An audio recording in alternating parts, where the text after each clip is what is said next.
अस्सलाम वालेकुम नाजरीन, मैं हूं अहमद मंसूर। आज जुम्मा 20 जून और ईरान इसराइल वॉर अपडेट के साथ हाजिर खिदमत हूं। बहुत ही एक हैरान कुन ये सुबह जुम्मे की इसराइल में ये देखी गई है। सारी जो रात है वो एक खौफ की फिजा थी और सायरन बज रहे थे पूरे ईरान भर में। थोड़ी थोड़ी देर बाद जो इसराइली हैं वो अपने जो उनकी महफूज पनाहगाहें हैं वहाँ बार बार छुपते थे और रात जाग के गुजारी है जैसे पिछली 8 रातों की कहानी है। लेकिन सुबह होती है और ईरान का एक ऐसा सरप्राइज इसराइल में आता है जो जिसने इस पूरी जंग की अब तक की जो हैयत है वही बदल के रख दी है। सब जानते हैं कि ईरान का जो मिसाइल प्रोग्राम है या जो उसकी मिसाइल ताकत है वो अभी भी पूरी तरह उसने उसका इस्तेमाल नहीं किया और ऐसे ऐसे अपने मिसाइल छुपा कर रखे हैं कि जिनका इसराइल को अभी मजा चखना है। शायद उनमें से ही एक मिसाइल आज फेंका गया।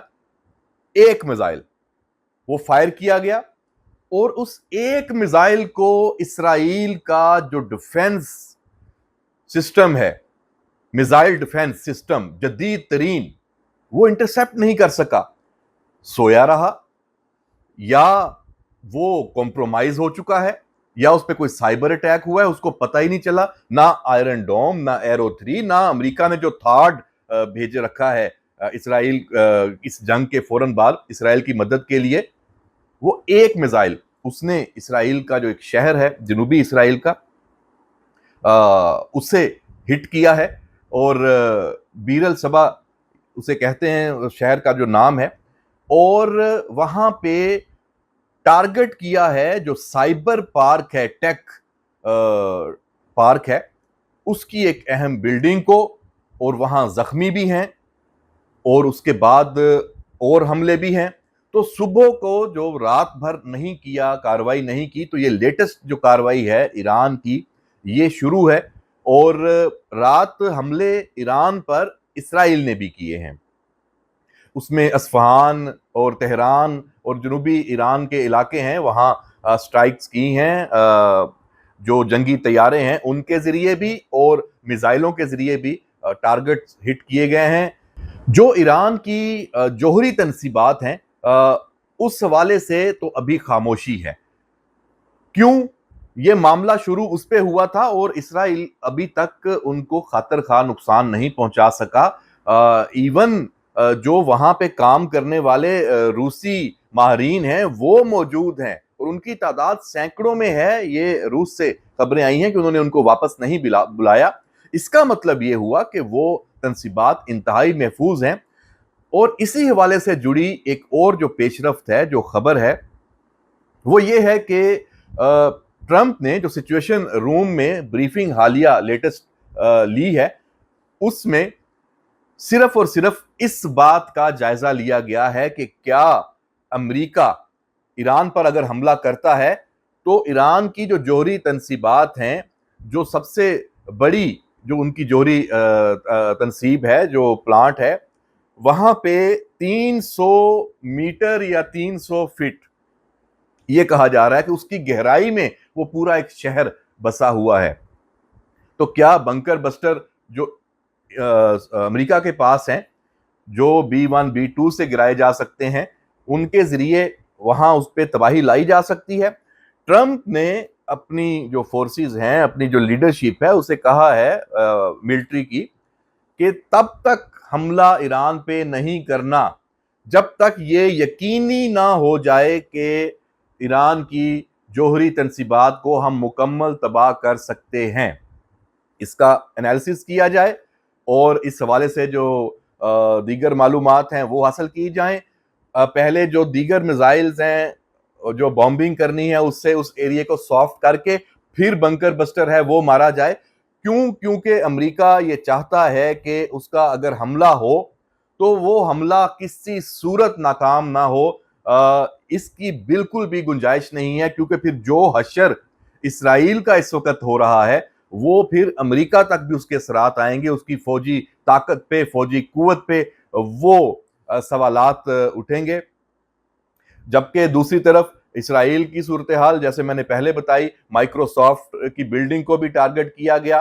तो अब ईरान सॉफ्ट टारगेट्स, जैसे ईरान में इसराइल हमले कर रहा है, ईरान भी इसराइल में जवाबी तौर पे इसी तरह सॉफ्ट टारगेट्स पे आ गया है। और उसने ये कहा है कि अगर आप अस्पताल को तबाह करेंगे तो हम भी अस्पताल को तबाह करेंगे। अगर आप किसी जो तजारती बिल्डिंग को उसको हिट करेंगे तो जनाब जवाब भी ऐसा ही मिलेगा। ईरान का एक जो जौहरी रिएक्टर है, उसका जो वाटर रिएक्टर है, उस पर भी हमले की इतला है, इसराइल ने किया है और वहां धमाके की इतला है। वहां फिर देखा गया है कि धुएं के बादल उठ रहे हैं। उसको किस हद तक नुकसान पहुंचा है इसकी तफसील आना बाकी है, लेकिन यकीनी तौर पे वहां कुछ नुकसान जरूर हुआ है। एक और चीज के इस सारे मामले को लेके अब जो प्रोपेगेंडा नेटवर्क्स और फेक न्यूज है वो भी बहुत ज्यादा फैल गई है। आप एक्स और सोशल मीडिया उठा के देखें तो बहुत सारी मालूमात उसमें गैर मुसद्दका हैं। पुरानी फुटेजेस का इस्तेमाल किया जा रहा है, उनको कोई नया रंग दे के। तो जो असल हकायक हैं उनको तलाश करना, ढूंढना एक मुश्किल काम हो गया है। तो इसीलिए हम जो वो मालूमात आपके साथ शेयर करते हैं जो मुसद्दका हों और उनकी तस्दीक मल्टीपल सोर्सेज से हो चुकी हो। वरना तो बहुत सारी इंफॉर्मेशन आ रही है, लेकिन वो इंफॉर्मेशन उस प्रोपेगेंडा वॉरफेयर का हिस्सा है। पाकिस्तान को इस फेक न्यूज और प्रोपेगेंडा वॉरफेयर में फिर घसीट लिया गया है और हमेशा की तरह इसमें पेश है भारतीय रॉ और उसके जो हैंडल्स हैं। उसको फिर अमेरिका में भी सपोर्ट है, क्योंकि उनका नेटवर्क आपको पता है बड़ा वसी है। फिर वो बहुत गेम ये करते हैं कि किसी एक ऐसे अदारे से जिन पे उनका असर हो, वहां से कोई रिपोर्ट शाया करवा दी जाती है। फिर उस रिपोर्ट का हवाला देके दीगर जो मीडिया अदारे हैं वो खबरें देते हैं और सोशल मीडिया पे एक बयानिया बनाया जाता है। CNN 18 न्यूज ने जो फील्ड मार्शल सैयद आसम मुनीर और अमरीकी सदर के दरमियान मुलाकात है उसको लेके एक बिल्कुल मन घड़त स्टोरी वो पब्लिश की। उसमें ये बताया, वो अपने चैनल पे उस पे ये बताया कि जनाब पाकिस्तान ने एयर बेसिस अमेरिका को दे दिए हैं या अमेरिका ने मांग लिए हैं और वो सपोर्ट जो है पाकिस्तान दे रहा है। उसके बाद फिर इंडियन हैंडल्स हैं वो उस पर शुरू हो गए। अब ये वो फेक न्यूज है जिसकी कोई मंतक नहीं बनती। मतलब एक होता है ना कि हो के 24 पे सोचा जा रहा है, इसका इम्कान मौजूद है, ये अभी नहीं हुआ, बाद में होगा कोई काम। भाई ये तो ऑप्शन है ही नहीं। पाकिस्तान की जो कौमी सलामती की किताब है, पाकिस्तान की जो खारजा पॉलिसी है, पाकिस्तान की जो दिफाई आप कह लें स्ट्रेटजी है ताउन की, उसमें कहीं भी ईरान के खिलाफ कोई कदम सोचा भी नहीं जा सकता। पाकिस्तान के अवाम, पाकिस्तान की क्यादत सब इस पे यकसू हैं। कोई इस मामले में ईरान के खिलाफ, हाँ, ईरान की जो मदद के ऑप्शन जरूर जेरे गौर हैं और इखलाकी और जो अवामी सपोर्ट है हर फोरम पे दुनिया के अक़वाम मुत्तहिदा में वो पाकिस्तान की तो हर किसी से बढ़ के है। तो ऐसे तो ही नहीं ईरान की पार्लियामेंट से तशक्कुर पाकिस्तान की आवाजें आई। जो ईरान की इंटेलिजेंस है, जो ईरान का जो इंफॉर्मेशन उनके पास है, वो खुद वो दुनिया भर से ज्यादा जानते हैं कि कौन उनकी मदद कर रहा है, कौन उनके खिलाफ है। तो ये मुकम्मल तौर पे फेक न्यूज का जो बाजार है, कोई चीज भी सोचे समझे बगैर इसको फैलाना नहीं है। और खास तौर पे इसमें अफसोसनाक सूरत हाल ये है कि पाकिस्तान से फिर वही सोशल मीडिया हैंडल्स जो तहरीके इंसाफ से वाबस्ता हैं, और अब तो वो शायद तहरीके इंसाफ के भी भगोड़े हैं, सिर्फ तहरीके इंसाफ को उनसे ला ताल्लुकी का ऐलान करना है। जो बाहर बैठे हैं, जो भाग चुके हैं, जिनके खिलाफ मुकदमात हैं इस फेक न्यूज के मामले पे, वो इसको हवा दे रहे हैं, बढ़ावा दे रहे हैं। मैं समझता हूं कि इस पे पाकिस्तान की रियासत को एक भरपूर एक एक्शन मजीद फौरी तौर पे लेना चाहिए और इस हवाले से आपको कोई ऐसा ठोस कदम नजर आना चाहिए जिससे हमें लगे कि इस फेक न्यूज और प्रोपेगेंडा के खिलाफ रियासत मुकम्मल तौर पे जीरो टॉलरेंस हो चुकी है। जब तक ये जीरो टॉलरेंस नहीं आएगी, ये इस तरह, और ये देखें, ये पाकिस्तान की कौमी सलामती से जुड़े मामलात हैं, इससे पाकिस्तान के अंदर जो अवामी सतह पे गमो गुस्सा और आप कह लें कि नफरत फैलाने की कोशिश है जो हुक्मरान हैं, जो हमारे फैसला साज हैं, कि भाई ये क्यों कर रहे हैं, जबकि ऐसा हो नहीं रहा होता। तो ये बहरहाल आज के इस व्लॉग में ये भी बताना बड़ा जरूरी था। और आखिर में अपडेट्स यही हैं कि ईरान की जो फौजी ताकत है उसमें अब मिसाइल और ड्रोन जो पावर है वो ही ईरान की इस वक्त हावी है इस जंग में।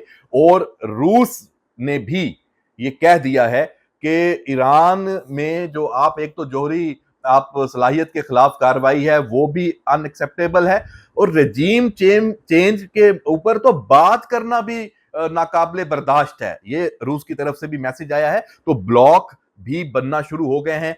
चीन से ईरान फौजी सप्लाई और कोई दफाई साजो सामान पहुंचाने की इतलात हैं, बोइंग 747 की परवाजों की भी इतलात है, लेकिन चूंकि ये मुसद्दका नहीं है तो इसकी तफसील मैंने अभी इस पे शेयर नहीं की। जैसे ही इस हवाले से कोई मजीद मालूमात आएंगी तो जरूर शेयर करेंगे।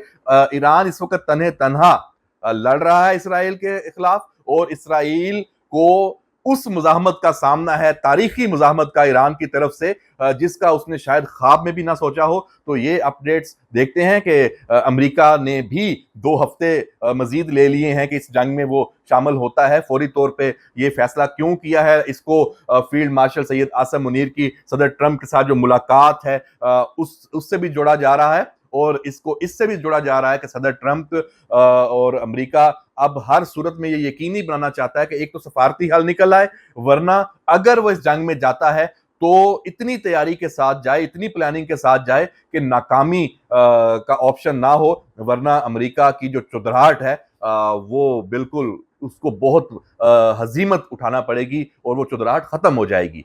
तो जनाब अपना ख्याल रखिएगा और जुड़े रहें। ये अपडेट्स के साथ आपकी खिदमत में व्लॉग पेश करता रहूंगा। इजाजत दीजिए, अल्लाह हाफिज।